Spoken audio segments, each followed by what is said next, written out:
नमस्ते बच्चों। आज 12th क्लास के लिए केमिस्ट्री का सेकंड चैप्टर सॉल्यूशन का अध्ययन करने वाले हैं।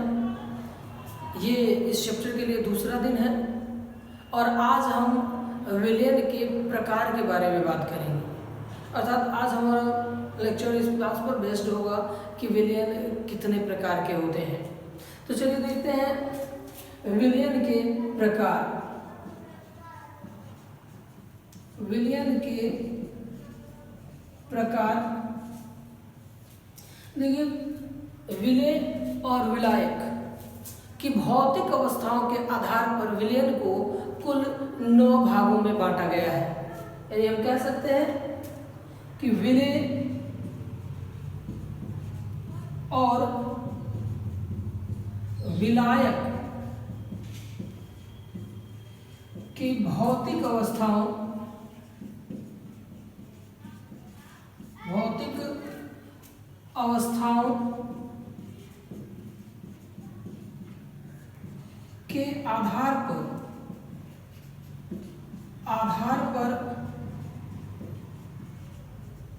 पर विलयन को 9 भागों में बांटा गया है। तो चलिए देखते हैं ये 9 भाग कौन कौन से हैं। तो सबसे पहले हम बात करते हैं विलय और विलायक, और इनका होगा उदाहरण। यानी विलय पदार्थ यानी घुला हुआ पदार्थ जब ठोस अवस्था में हो और विलायक पदार्थ भी ठोस अवस्था में हो, इसे हम कहेंगे ठोस का ठोस में विलयन। विलय पदार्थ की भौतिक अवस्था ठोस होगी और विलायक पदार्थ की भौतिक अवस्था ठोस होगी, और ये जब दोनों समांगी रूप से मिले होंगे तो इस प्रकार के विलयन को हम ठोस का विलयन कहते हैं। इसका उदाहरण है सभी मिश्र धातुएं, जैसे पीतल और अन्य मिश्र धातुएं। इसको हम लिख सकते हैं यहाँ पर मिश्र धातु।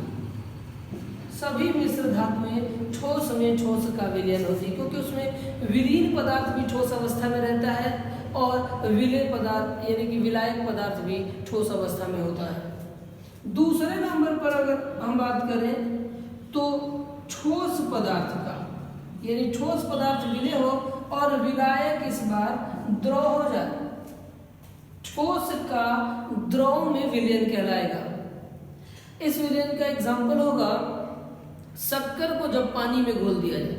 शक्कर ऐसे सामान्य अवस्था में ठोस रहती है और जब पानी में घोल देते हैं तो वो द्रव बन जाती है, यानी ठोस का द्रव में विलयन। यह एक उदाहरण होगा, इसका हम लिख सकते हैं शक्कर का जलीय विलयन, जल में विलयन। यह ठोस का द्रव में विलयन होगा। तीसरे नंबर पर अगर हम बात करते हैं तो ठोस का गैस में, यानी जब ठोस पदार्थ गैस में विलीन हो तो ये एक प्रकार का विलयन होगा, समांगी रूप से विलीन हो। जैसे कि कपूर जब नाइट्रोजन गैस में विलीन हो जाती है, कपूर कैम्फर नाइट्रोजन में विलीन होती है, तो ये कहा जा सकता है कपूर का नाइट्रोजन में विलयन। यह ठोस का गैस में विलयन होगा। इसी तरह से चौथे नंबर पर होता है द्रव का किसी ठोस में विलीन होना, यानी द्रव पदार्थ ठोस में विलीन हो जाए।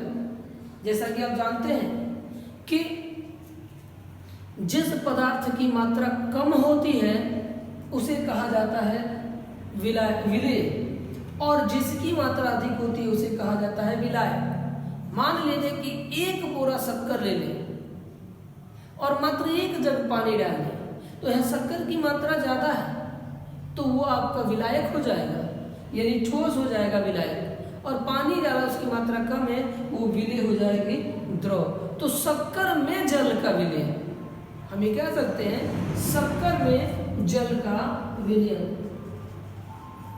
शक्कर में जल, देखिए जल में शक्कर हुआ तब तो वो हो जाएगा ठोस का द्रव में, लेकिन शक्कर में जल हो गया तो ये द्रव का ठोस में विलयन हो जाएगा।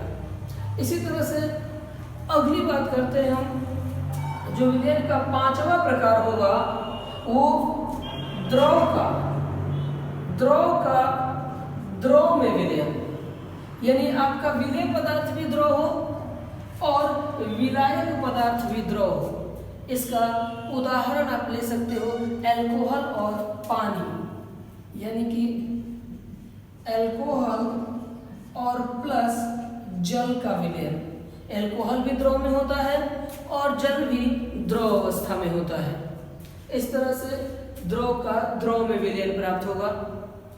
अगला जो विलयन प्राप्त होता है 6 नंबर का, वो आपको मिलेगा द्रव का गैस में विलयन, यानी जब द्रव पदार्थ किसी गैस में विलीन हो जाए उसे हम द्रव का गैस में विलयन कहेंगे। कोई द्रव गैस में विलीन हो, जैसे मान लीजिए जलवाष्प वायुमंडल में जाकर वायु में पूरी तरह विलीन हो जाती है, तो आप इसको जलवाष्प कह सकते हो। जल वाष्प जो कि द्रव का गैस में विलयन होगा, सॉल्यूशन होगा।